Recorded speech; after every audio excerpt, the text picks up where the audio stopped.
Бүгүн жогорку кеңеш Кумтөр долбооруна байланыштуу мурда кабыл алган токтомдорунун аткарылышы тууралуу өкмөттүн маалыматын укту.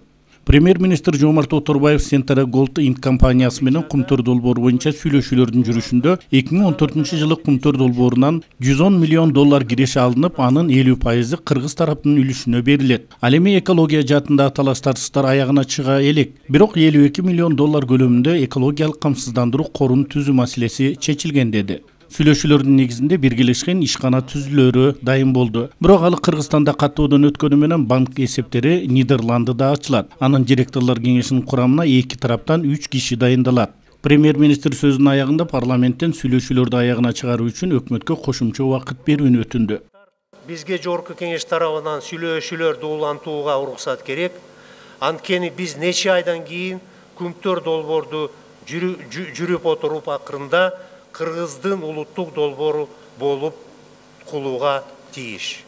Жыйында Кумтөр боюнча баяндама жасаган Кыргыз алтын ишканасынын жетекчиси Токон Мамытов Centara Gold Кумтөрдөгү запастарды дагы иликтеп 48 тоннага кыскартууну көздөп жатканын эске салды. Centara Кумтөрдөгү запастарды кайра карап чыгып 1,6 миллион унцияга кыскартабыз дейт. Кыргызча айтканда бул примерно 48 тоннага жакын алтын кыскартып атат запас. Эмне үчүн деп суроо туюлуп аткандан кийин, анан ушул маселе болгондон кийин биз силерге ошол кагазды көтөрүп келе алган жокпуз. Эгер силер ушуну эске албай эле бергиле 48 тоннаны аларга, калганына кол кое бергиле десеңер, биз бүгүн деле алар кетелек, сүйлөшүүлөр жүрүп атат, коюп силерге алып келгенге даярбыз. Андан кийин талашып жатып 10 мүнөттөн сөз сүйлөөгө уруксат алган оппозициялык Ата журт жана республика фракцияларынын лидерлери чыгышып сөз сүйлөштү. Ата журттун лидери Жылдызхан Жолдошова Токон Мамытовго кайрылуу менен өкмөттүн бул сүйлөшүүлөрү менен макул эместигин билдирди. Кумтөр бул гигантский месторождение. А мындай месторождение болгону дүйнө жүзүндө 4 эле. 33 месторождение золотону дагы кыргыз алтын берип атат. СП түзүп.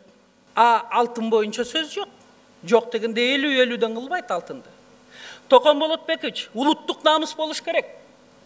Азыр сиз уялбастан айтып атасыз, 48 тоннаны жөнүнө берип коелу деп атасыз.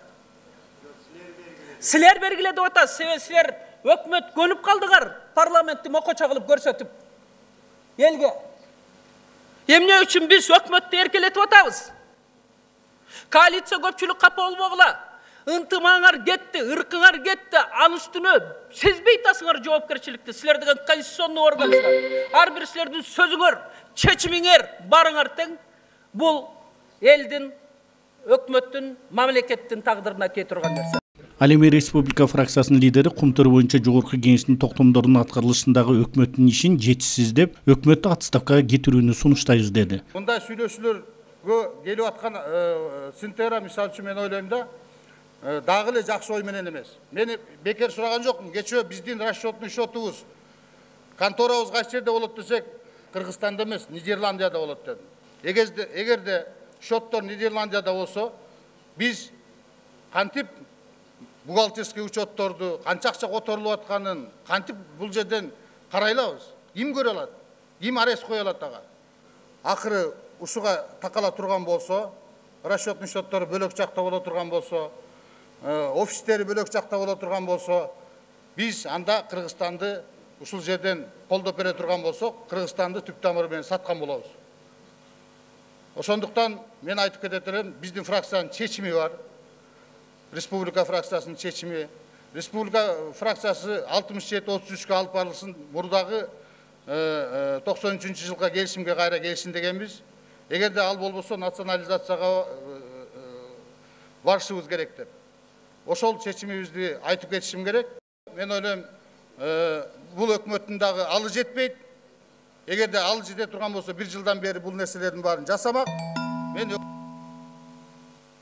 Мындай билдирүүлөрдөн кийин түшкү тыныгуу жарыяланды. Бирок өкмөт башчы Жомарт Оторбаевдин маанайы түшкөнү байкалып турду. Каныбек Темиров, 7 канал, Бишкек өкүлчүлүгү.